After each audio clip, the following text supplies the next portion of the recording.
we'll see. The banking sector is not doing good right now. And it just, that's the truth, right? Something like 200 banks signaled today that they are in dire straits of risk and could be to potentially be going down and are going to need FDIC support. So this week, or the past 2 weeks, where are you guys going to go? I personally think that the public is getting a, realizing the emperor's wearing no clothes, realizing that these centralized banks are not what they appear to be, realize that they are forcing inflation down our throats, realizing that we're not really safe. We might be safe if we're at an FDIC perfect insurance thing, but even there, the FDIC, their insurance stuff is over.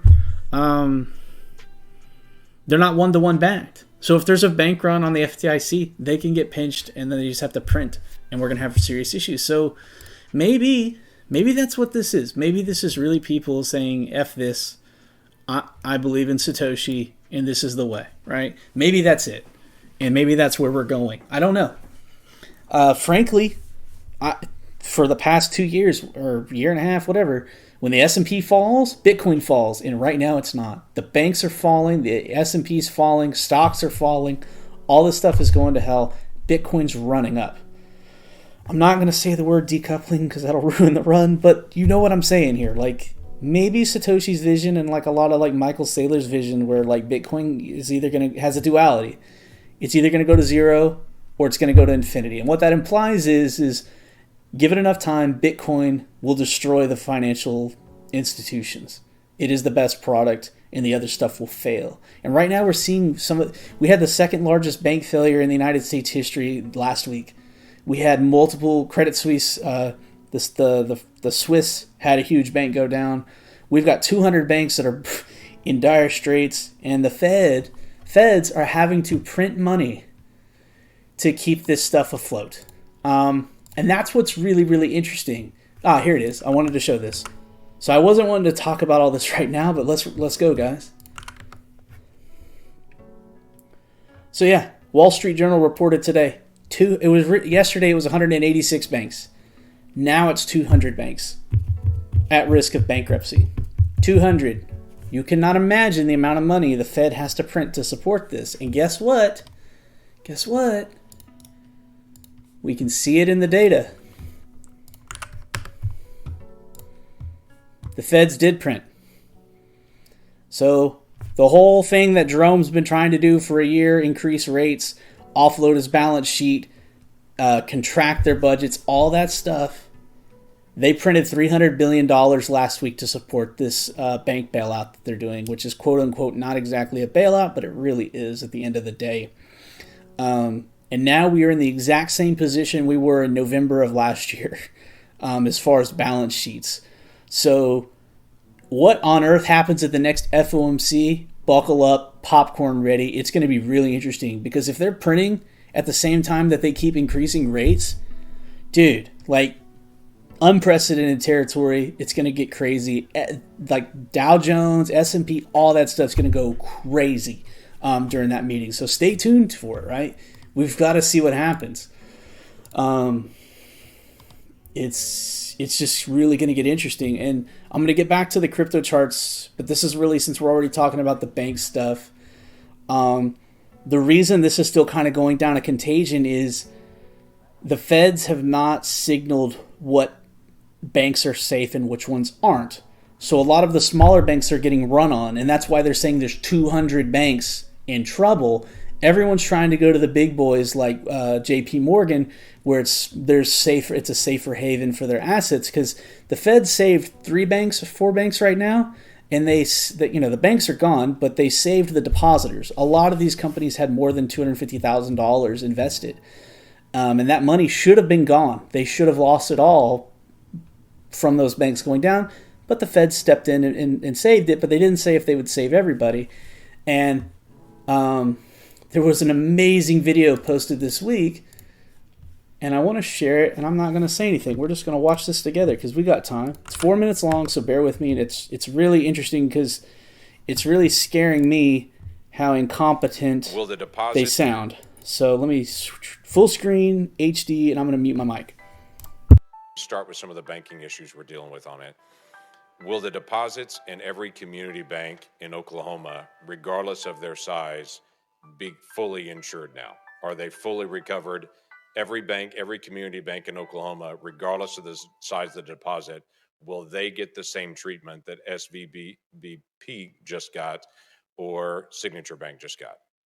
A bank only gets that treatment if a majority of the FDIC board, a supermajority of the Fed board, and I, in consultation with the president, determine that the failure to protect uninsured depositors would create systemic risk and significant economic and financial consequences. So what So to summarize that, if the board of directors, as well as Yellen, as well as the president, don't like your bank, don't agree, all those people can go bankrupt, and that's it.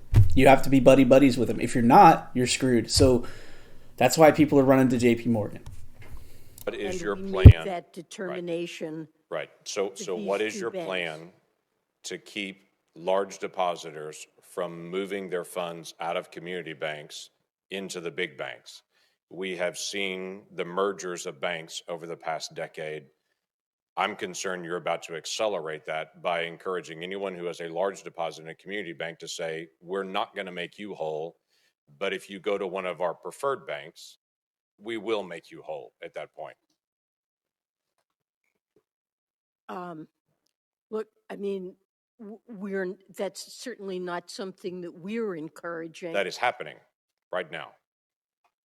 That is happening because depositors are concerned about the bank failures that have happened and whether or not other banks could also No, fail. it's happening And because you're it's- fully insured no matter what the amount is if you're in a big bank.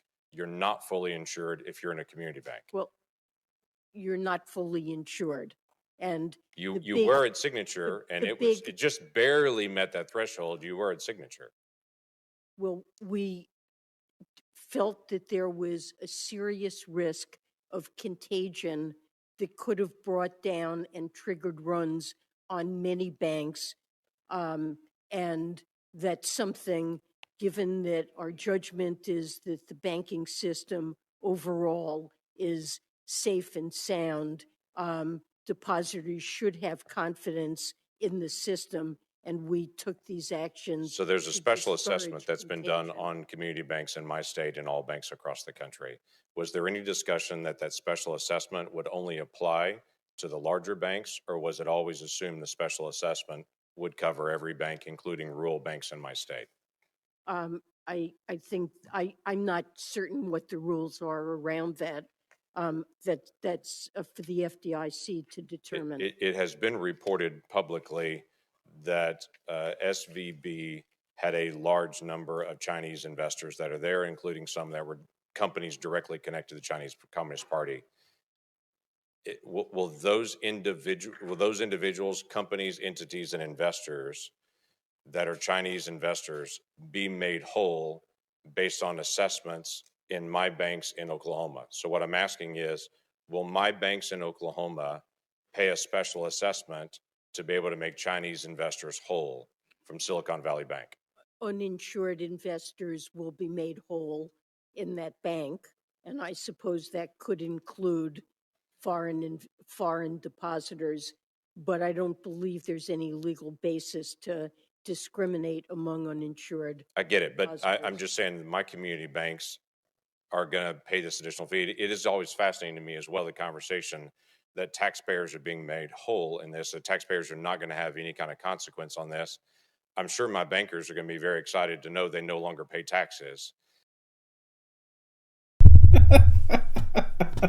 I don't know who Langford is, but I thoroughly enjoyed that. So anyway, it's a cool clip. unfortunate clip or sad clip, however you want to put it. But it is what it is, and it's really quite scary. And frankly, the contagion that she was worried about trying to prevent, it's already happened worldwide this week. A lot of banks went down.